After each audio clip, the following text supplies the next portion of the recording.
prekrasno, nastavite napred, tako i sigurno ćemo doći iz Slovenije. Pa Slovenci su inače poznati kao trkači i planinari, tako da preporučujem im da dođu u Biograd trenirati preko ljeta.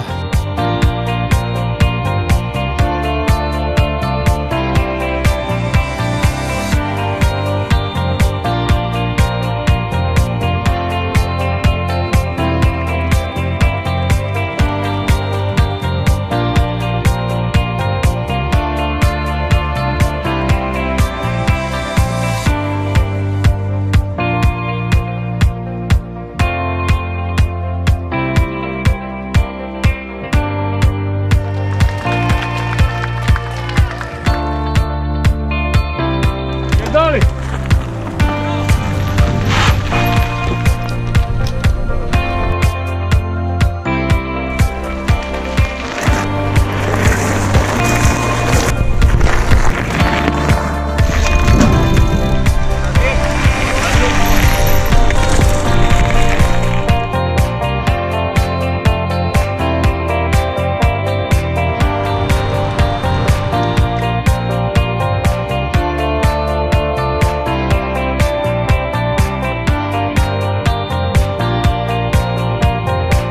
Večer zbrana Slovenija v Biogradu na Baru.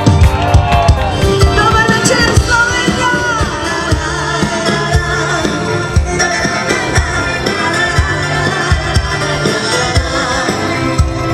Pošto smo iz Slovenije i Biograd nam je drugi dom i osjećamo se jako dobro.